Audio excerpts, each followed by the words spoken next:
He can still write a verse, Yeah. but his verse always has drug dealer references in him.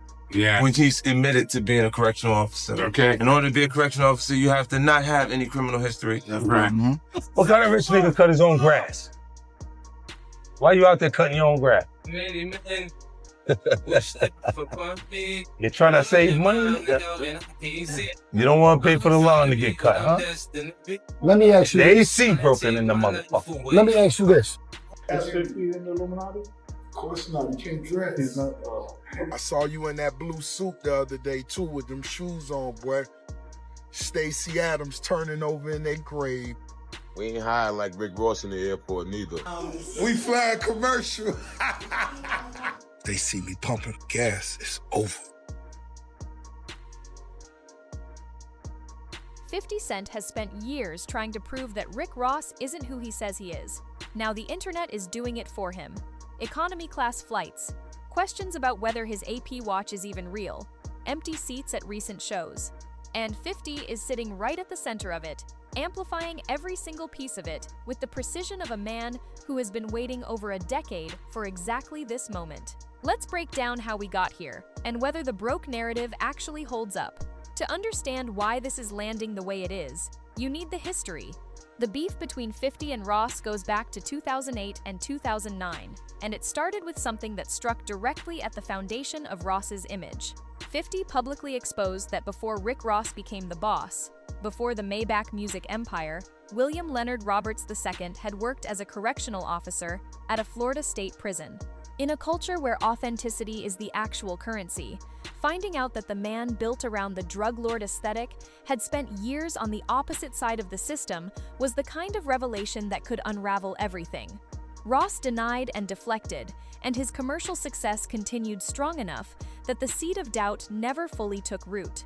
But 50 made sure it never disappeared either. Mocking Rick Ross became a consistent, ongoing project for him. Diss tracks, social media exchanges, legal disputes, all of it returning whenever new material presented itself. And what makes 50 specifically dangerous in this kind of fight is that he doesn't just comment. He finds the angle that maximizes embarrassment and packages it for viral spread. For years, Ross was able to absorb all of it because his commercial performance backed up the image. Number 1 albums, a label running deep with successful artists, sold-out tours, steady brand deals. When the results are there, the attacks read more like hating than legitimate critique. So what changed? Ross's peak ran roughly from 2008 through 2014. Port of Miami, Trilla, Deeper Than Rap, Teflon Don, albums that moved real units and built him into one of the most consistent commercial performers in hip-hop. Maybach Music Group under Warner Brothers turned him into a mogul rather than just an artist, with a roster, executive production credits, and revenue streams running in multiple directions, including his Wingstop franchise involvement. Multiple outlets estimated his peak year earnings in the range of several $1 million annually across all of it. Then, the industry changed underneath him. Album sales collapsed as streaming took over as the dominant model starting around 2015. And streaming pays at rates that are notoriously thin unless you're consistently posting hundreds of millions of streams per release. Drake level, Kendrick level. For an artist who built his commercial model in the album sales era, that transition matters. What stayed constant through that shift were the fixed costs. The 109-room Georgia mansion, with its ongoing property taxes, staff, and maintenance, the cars, the jewelry, the entourage, all of it requiring continuous cash flow, regardless of what the income side actually looks like now. That gap between what the income picture may be today and what the spending appears to remain is exactly where the broke speculation originates. Now to the specific incidents that turned this from background chatter into a viral, mainstream conversation. The economy class flight hit first and hit hardest. Ross has built private jet travel into a central pillar of his persona for years. It's woven through his music and his content, not just a flex, but core to the entire boss mythology. So when images surfaced showing him allegedly on a commercial flight in an economy seat, the internet treated it as exactly the evidence it had been waiting for. There are legitimate reasons an artist might fly commercial occasionally: scheduling, logistics, and a jet-in for maintenance. But because Ross has been so specific for so long about how he claims to move, the moment didn't read as neutral.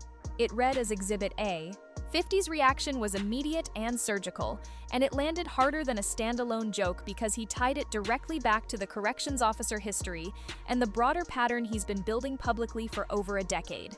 He wasn't just mocking one flight. He was presenting it as the newest piece of evidence in a case file he's been compiling since 2009. Then came the watch. The Audemars Piguet Royal Oak is one of the most recognized status pieces in hip-hop, depending on configuration running anywhere from $30,000 at entry level to several $100,000 for diamond-set custom pieces. Owning an authentic one isn't just a flex, it's a credential. When people in the watch and jewelry community started examining footage of a piece Ross was publicly wearing and raising questions about whether it was a high-quality replica rather than the real thing, the implications went past one piece of jewelry. That community is detail-obsessed. Dial work, case finishing, crown placement, bracelet construction, and the things that are nearly impossible to fake perfectly. The commentary wasn't favorable, and Ross never gave a clear, verifiable response that put the questions to rest.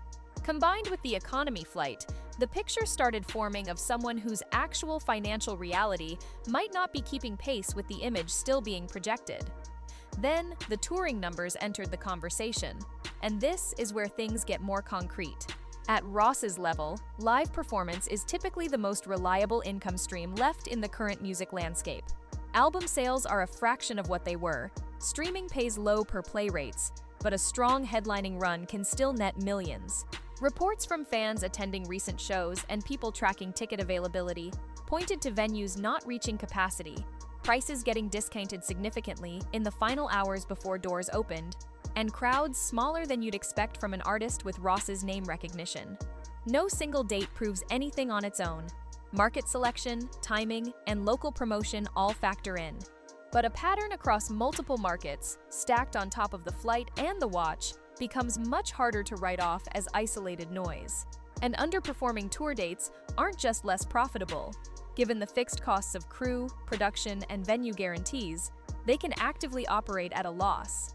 50 watched every piece of this surface and kept feeding it, amplifying and connecting each incident back to the larger narrative he's spent over a decade building.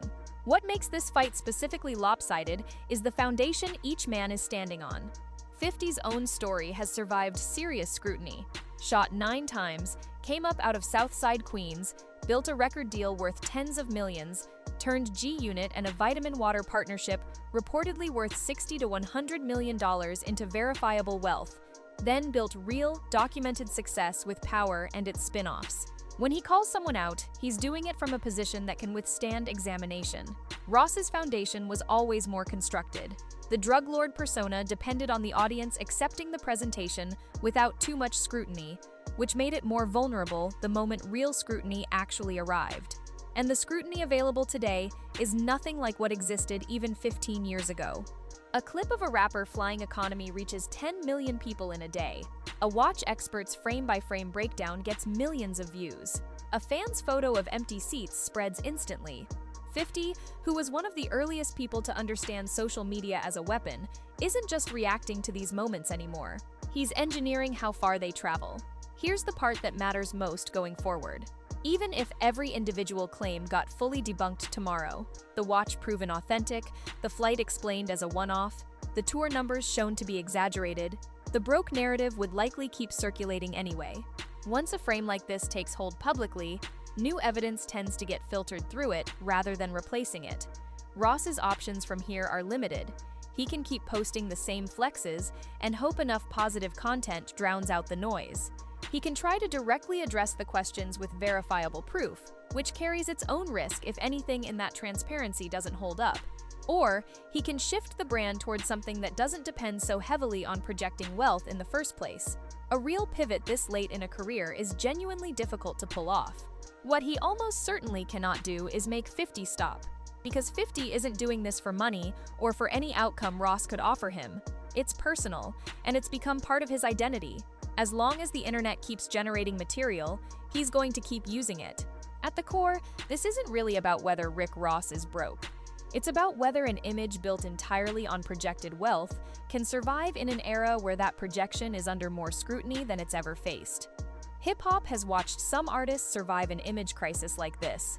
It's watched others not make it through. Which one Ross turns out to be is still an open question. Drop a comment. Do you think the broke narrative is built on real evidence? Or is this the internet running with a few viral moments? And how much of this is really about 50 Cent settling a score that's been open since 2009